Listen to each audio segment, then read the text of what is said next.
ก็มาอย่างนี่สิดาเรามาลินผัด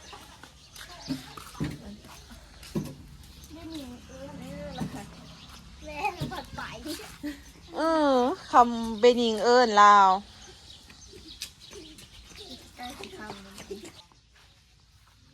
เขียวได้จักสอบรวมๆแล้วสลีจ้ะ67ป้าได้หลายขนาดเลย มันหมากใหญ่เนาะคือว่าแหละ คันฮักเบิดกะ68 69จงไว้อยู่กับประมาณ2 สอบพูคือจงไว้หลายแท้ เพื่ออันนั้นเด้ฮักให้ผู้นั้นผู้นี้เด้ ปันพี่ปันน้องกินเนาะ อันนี้ก็ของฝากจากท่าถนนใช่ไหม แม่นแหละ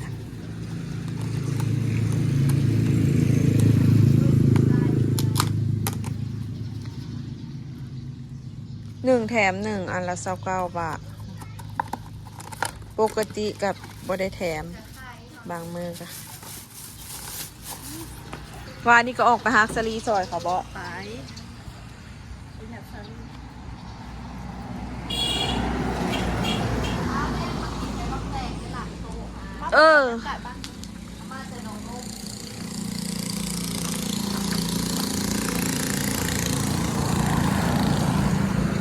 อันนี้ก็เป็นทางหน้าบ้านอยู่เฮือนแม่นี่ติดทางดำเด้อนี่ติดถนนดำถนนลาดยาง เส้นทางลัดเบาะภาคเบาะมืออื่นนะรุ่นภาคโรงเรียนบอกมืออื่นนะ โดย มือฉลาดที่ชวนมาออกไปเองนะรุ่นอย่างนั้น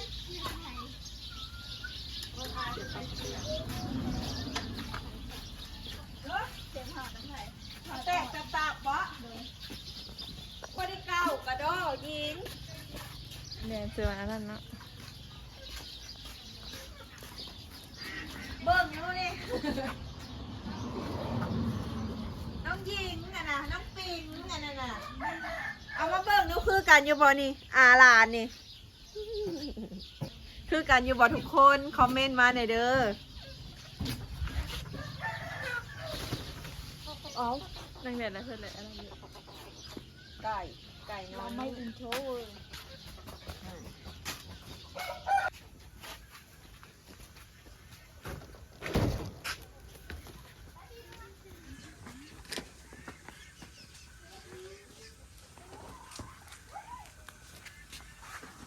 ข้าวยามแรงนะ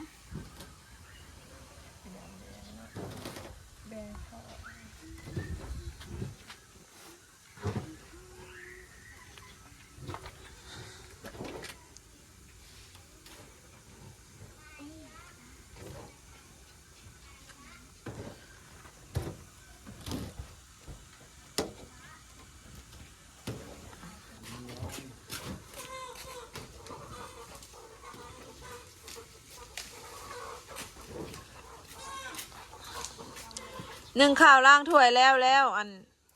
นึ่งข้าวล้างถ้วยแล้วอาบน้ำกินข้าวไปนอนเฮือนไปคำบ่ โดย น้องนุ่นน้องแนนเพิ่นสิไปนอนเฮือนแม่ตู้เพิ่นอีกหลังเพราะว่าแม่ตู้หันเพิ่นอยู่คนเดียว กินข้าวกินน้ำแล้วมากินอยู่เฮือนนี้ แล้วก็ไปนอนเป็นหมู่แม่ตู้อยู่บ้านใต้พุ่น